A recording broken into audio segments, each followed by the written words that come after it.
ఎటు చూస్తున్నావమ్మా? ఎందుకంతలా బాధపడుతున్నావు? కళ్ళు తెరిచి చూడు.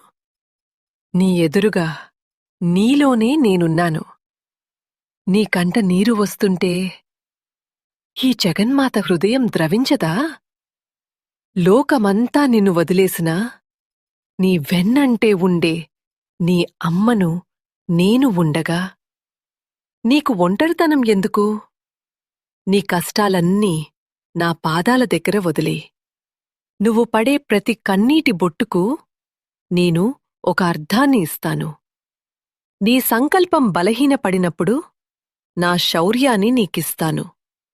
నీ మనసు గాయపడినప్పుడు నా ప్రేమతో నిన్ను నిమురుతాను. గుర్తుంచుకో బిడ్డా, చీకటి తర్వాత వెలుగు రాక తప్పదు. నీ పోరాటంలో నువ్వు ఒంటరివి కావు.